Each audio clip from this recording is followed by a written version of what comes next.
আর মাত্র ৩১ দিনের অপেক্ষা। এরপরই যুক্তরাষ্ট্র ও ওয়েস্ট ইন্ডিজের মাটিতে বসবে টি-২০ বিশ্বকাপের নবম আসর।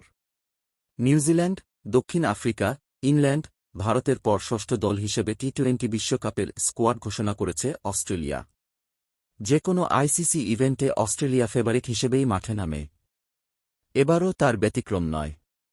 ২০২৩ ওয়ানডে বিশ্বকাপ জেতা দলটি এবার টি-২০তেও আধিপত্য ধরে রাখতে মরিয়া। সেই লক্ষ্যে ফর্ম বিবেচনায় নিয়েই বিশ্বকাপ দল ঘোষণা করেছে অসিরা।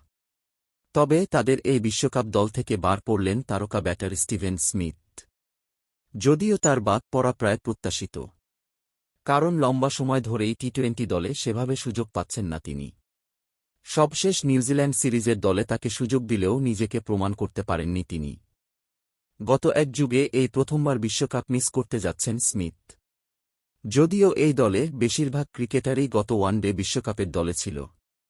চেয়াটের সংখ্যা থাকলেও মিচেল মার্শকেই অধিনায়ক হিসেবে রাখছেন ক্রিকেট অস্ট্রেলিয়া। এছাড়াও ওপেনিংয়ে David Warner, Travis Head, Marcus স্টয়নিসের মতো ব্যাটাররা দলটির বড় শক্তির জায়গা।